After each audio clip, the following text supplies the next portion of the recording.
J'ai eu l'honneur de participer à ce jury, de choisir parmi 80 projets présélectionnés, parmi les arts de la scène qui allaient être retenus et être financés par le Fonds africain pour la culture. Dans l'ensemble, il y a eu plus de 700 projets.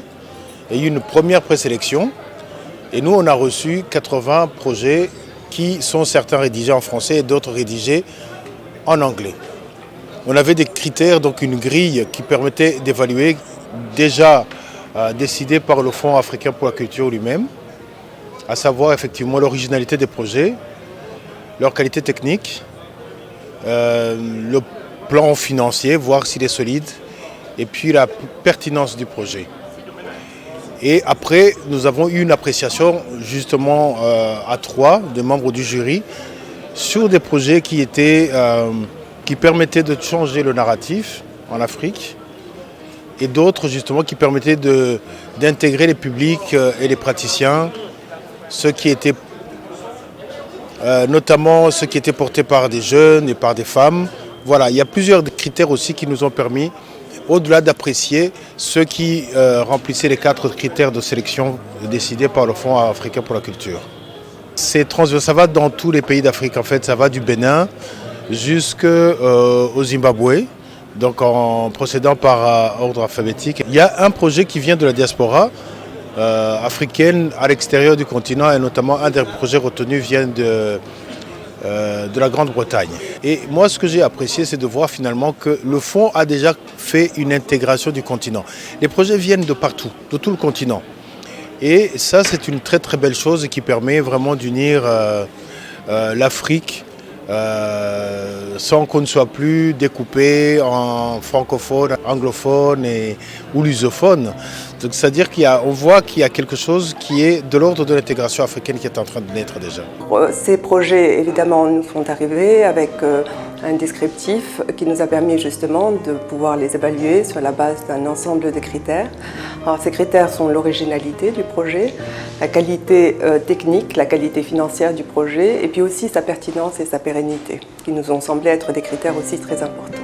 Alors, parmi les 80 reçus, il y en a eu 20 qui ont été sélectionnés. Ces 20 projets sont très représentatifs en quelque sorte des différentes disciplines artistiques relevant de ces projets. Alors on a des projets de cinéma pour l'essentiel, 12 films qui ont été sélectionnés, dont 10 films documentaires. Il y a aussi 3 projets d'art plastique, 2 projets d'art numérique et puis un projet de design. Plusieurs pays ont été sélectionnés. Il y a toutes les parties du continent, l'Afrique du Nord, la partie francophone, la partie anglophone. La partie d'Afrique du Nord est aussi représentée. Je pense qu'il y a un équilibre intéressant entre les différents pays du continent. On a une équipe de rêve présidée par M. Mahmoud Afé et je dois dire que c'est un moment très intéressant, très fructueux en termes d'échanges, de partage que nous avons pu avoir avec les différents membres de l'équipe. Et ça, je me félicite de cette expérience. C'est un engouement que ce fonds suscite au niveau du continent. C'est très important et nous pensons que l'idée de mettre en place cette institution, cet instrument pour accompagner l'art et la culture est vraiment un instrument pertinent. Nous avons été très enthousiastes à collaborer avec eux et de contribuer à notre manière à améliorer ces résultats au niveau du continent, à faciliter la circulation des idées, des projets et c'est que le fonds compte faire pour la création africaine, pour son rayonnement, pour le développement de ce continent.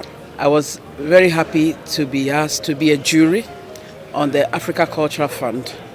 And I must say that the Africa Cultural Fund is a very important step in the life of African artists.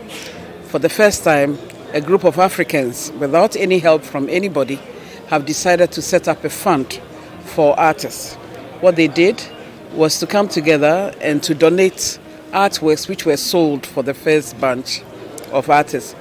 I'm here for the second call of applications.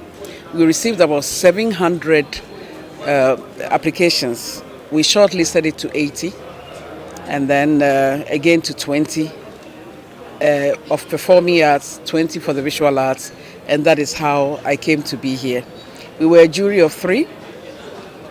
We looked at the originality, the creativity. We looked at the relevance of the artwork.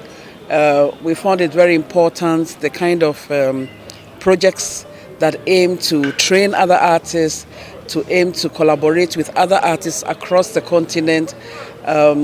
We looked at certain very interesting applications, one of which was to do interviews about people in Africa who have gone through tragedies, and have been able to get over it, but at the same time have not been able to openly talk about how they felt about the wars and the conflicts and stuff. We saw that to be quite interesting, because this proposal seeks to interview some of these people and then seeks to use that for the performing arts to explain how people feel about these things. So that was quite interesting. We saw many women applying in all kinds of ways, in visual arts, in the performing arts, which we thought was also very good. I like the fact that the Africa Fund is calling on artists around the continent to come together, and this is not something that many organizations do. But I think that because of the experience of the people who actually set up the Africa Culture Fund, they realize that there's a whole network out there of great artists who one could call upon, and who maybe sometimes feel like they've been forgotten, but actually they are not, nobody is calling on them to come to help, but if you ask them, they will come. So I think that it's great, the collaboration.